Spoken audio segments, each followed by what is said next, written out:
Long ടൈമിലേക്ക് അനലിസ്റ്റുകൾ recommend ചെയ്യുന്നതും 25% upside potential ഉള്ളതുമായ രണ്ട് സ്റ്റോക്കുകളെയാണ് നമ്മൾ ഇന്നത്തെ വീഡിയോ വഴി പരിചയപ്പെടുന്നത്. ഒന്നാമത്തെ സ്റ്റോക്ക് ബന്ധൻ ബാങ്ക്. കഴിഞ്ഞ ട്രേഡിംഗ് സെഷനിൽ ഇൻട്രാഡേയിൽ സ്റ്റോക്ക് 3%, ക്ലോസിംഗ് ബേസിസിൽ 2%-ഓളവും ഇടിഞ്ഞ് 162 രൂപയ്ക്ക് അടുത്ത് ക്ലോസിംഗ് നൽകി. മികച്ച ക്വാർട്ടർലി റിസൾട്ട് വന്നതിന് ശേഷവും ബന്ധൻ ബാങ്ക് കഴിഞ്ഞ ട്രേഡിംഗ് സെഷനിൽ നെഗറ്റീവ് ക്ലോസിംഗ് ആണ് നൽകിയത്. ബന്ധൻ ബാങ്കിൻ്റെ ക്വാർട്ടർലി റിസൾട്ടിൽ കമ്പനിയുടെ നെറ്റ് പ്രോഫിറ്റ് ഇയർ ഓൺ ഇയറിൽ 483% വർദ്ധിച്ച് 55 കോടിയിൽ നിന്നും 318 കോടിയായി ഉയർന്നു.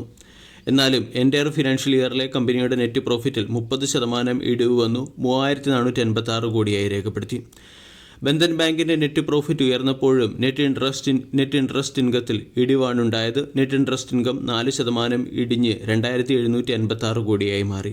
കൂടാതെ നെറ്റ് ഇൻട്രസ്റ്റ് മാർജിൻ 6.7% ഇടിയുകയും ചെയ്തു. 2025 ഫിനാൻഷ്യൽ ഇയറിലെ ക്വാർട്ടർ ഫോറിൽ കമ്പനിയുടെ ഓപ്പറേറ്റിംഗ് പ്രോഫിറ്റ് 14.5% ഇടിഞ്ഞ് 1838 കോടിയായി രേഖപ്പെടുത്തുകയും ചെയ്തു. കഴിഞ്ഞ ഒരു വർഷമായി ബന്ധൻ ബാങ്ക് അണ്ടർ പ്രഷറിൽ തുടരുന്ന സ്റ്റോക്കാണ്. അതേസമയം ഈ മാർച്ച് മാസത്തിന് ശേഷം ബന്ധൻ ബാങ്കിൻ്റെ സ്റ്റോക്കിൽ അല്ലെങ്കിൽ ബന്ധൻ ബാങ്ക് എന്ന സ്റ്റോക്കിൽ മികച്ച റിക്കവറിയും കാണാൻ സാധിച്ചു. മാർച്ച് മാസത്തിൽ 3% റിട്ടേണും ഏപ്രിൽ മാസത്തിൽ 13%-അടുത്ത റിട്ടേണുമാണ് ബന്ധൻ ബാങ്ക് നൽകിയത്. ഓൾ ടൈം ഹൈയിൽ നിന്നും കൺസിഡറബിൾ ഡിസ്കൗണ്ടിലും ലഭിക്കുന്ന ഒരു സ്റ്റോക്കാണ്. 222 സ്റ്റോക്കിൻ്റെ ഓൾ ടൈം ഹൈ. സ്റ്റോക്ക് 162 രൂപയ്ക്ക് അടുത്ത് ട്രേഡ് ചെയ്യുന്നു. 52 വീക്കിലോ 128. പ്രമുഖ ബ്രോക്കേജ് ഏജൻസിയായ ആനന്ദ് റാട്ടി ബന്ധൻ ബാങ്ക് എന്ന സ്റ്റോക്കിന് ബൈ എന്ന റേറ്റിംഗ് നൽകാനുള്ള പ്രധാന കാരണം മൈക്രോ ഫിനാൻസ് സെക്ടറിലെ കമ്പനികളെ സംബന്ധിച്ചിടത്തോളം ഇപ്രാവശ്യം വളരെയധികം ചലഞ്ചിങ് ആയിരുന്നു. മൈക്രോ ഫിനാൻസ് സെക്ടറിൽ എക്സ്പോസറുള്ള മറ്റ് ബാങ്കുകളുമായി താരതമ്യപ്പെടുത്തുമ്പോൾ ബന്ധൻ ബാങ്കിൻ്റെ ക്വാർട്ടർ 4 റിസൾട്ട് മികച്ചതായിരുന്നു എന്നാണ് ആനന്ദ് റാട്ടിയുടെ റിപ്പോർട്ടിൽ പറയുന്നത്. മൈക്രോ ഫിനാൻസ് സെക്ടറിൽ മോശം സമയത്തും കമ്പനി ഡീസൻറ്റ് പെർഫോമൻസ് കാഴ്ചവെക്കുന്നതിൻ്റെ പശ്ചാത്തലത്തിൽ 2026-27 ഫിനാൻഷ്യൽ ഇയറിൽ കമ്പനിയുടെ ROA 1.5%-ഉം റിട്ടേൺ ഓൺ ഇക്വിറ്റി 12%-ഉം ഉയരാൻ സാധ്യതയുണ്ട്. ഈ ഫാക്റ്റുകളുടെ പശ്ചാത്തലത്തിലാണ് ബന്ധൻ ബാങ്കിന് 25% അപ്സൈഡിൽ 207 രൂപയുടെ ടാർഗറ്റ് പ്രമുഖ ബ്രോക്കേജ് ഏജൻസിയായ ആനന്ദ് റാട്ടി നൽകിയിരിക്കുന്നത്. ലോങ് ടൈമിൽ നമ്മൾക്ക് പരിഗണിക്കാവുന്ന രണ്ടാമത്തെ സ്റ്റോക്കാണ് ലോയിഡ് മെറ്റ്ലാൻഡ് എനർജി. ലോയിഡ് മെറ്റ്ലാൻഡ് എനർജി കഴിഞ്ഞ ട്രേഡിംഗ് സെഷനിൽ ഇൻട്രാഡേയിൽ 2%-ഓളം ഇടിഞ്ഞ് 1190-അടുത്ത് ക്ലോസിംഗ് നൽകി.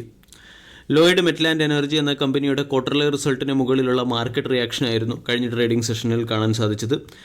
ലോയിഡ് മെറ്റ്ലാൻഡ് എനർജിയുടെ നെറ്റ് പ്രോഫിറ്റ് ഇയർ ഓൺ ഇയറിൽ 27% ഇടിഞ്ഞ് 276 കോടിയിൽ നിന്നും 201 കോടിയിലേക്ക് എത്തുകയും ഗ്രോസ് സെയിൽസ് 1545 കോടിയിൽ നിന്നും 1182 കോടിയിലേക്ക് എത്തുകയും ചെയ്തു. ക്വാർട്ടർലി റിസൾട്ടിനോടനുബന്ധിച്ച് 1 രൂപ പെർ ഷെയർ എന്ന റേറ്റിൽ കമ്പനി ഡിവിഡൻഡ് പ്രഖ്യാപിച്ചു. ലോയിഡ് മെറ്റ്ലാൻഡ് എനർജി എന്ന കമ്പനിയുടെ പ്രൈസ് ട്രെൻഡ് പരിശോധിച്ചാൽ കഴിഞ്ഞ 10 ദിവസം കൊണ്ട് സ്റ്റോക്ക് 9%-ലേറെ കറക്റ്റായി. ഏപ്രിൽ മാസത്തിൽ മാത്രം സ്റ്റോക്ക് 6.5% കറക്റ്റായിട്ടുണ്ട്. കൂടാതെ 52 വീക്ക് ഹൈയിൽ നിന്നും ഡിസ്കൗണ്ടിൽ ലഭിക്കുന്നു. 52 വീക്ക് ഹൈ 1477, സ്റ്റോക്ക് 1190-അടുത്ത് ട്രേഡ് ചെയ്യുന്നു. പ്രമുഖ ഡൊമസ്റ്റിക് ബ്രോക്കേജായ ആനന്ദ് റാട്ടി സ്റ്റോക്കിന് ബൈ എന്ന റേറ്റിംഗ് നൽകിയതിന് പിന്നിലെ കാരണം മനസ്സിലാക്കാം.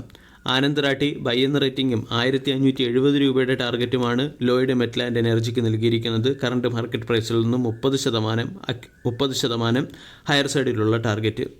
റീസെൻ്റ്ലി കമ്പനി ത്രിവേണിയുടെ MDO ബിസിനസ്സിനെ അക്വയർ ചെയ്തിരുന്നു. കൂടാതെ മൈനിങ്ങിന് ആവശ്യമായിട്ടുള്ള എൻവയോൺമെൻറ്റൽ ക്ലിയറൻസും കമ്പനിക്ക് ലഭിച്ചിരുന്നു. ഇതിൻ്റെയൊക്കെ പശ്ചാത്തലത്തിലാണ് ആനന്ദ് റാട്ടി ബൈ എന്ന റേറ്റിംഗും 1570 രൂപയുടെ ടാർഗറ്റും നൽകിയിരിക്കുന്നത്. വരും സമയങ്ങളിൽ IPS ബിസിനസ്സിൽ നിന്നുള്ള ബെനിഫിറ്റും കമ്പനിക്ക് ലഭിക്കാൻ സാധ്യതയുണ്ട്.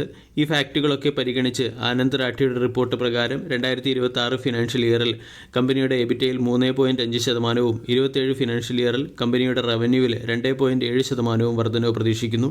കൂടാതെ കമ്പനിയുടെ എബിറ്റയിലും റവന്യൂയിലും ഉണ്ടാകുന്ന വർധനവിൻ്റെ പശ്ചാത്തലത്തിലാണ് ആനന്ദ് റാട്ടി ബൈ എന്ന റേറ്റിംഗും 1570 രൂപയുടെ ടാർഗറ്റ് നൽകിയത്. വീഡിയോ എല്ലാവർക്കും ഇഷ്ടമായി എന്ന് വിശ്വസിക്കുന്നു. Thank you.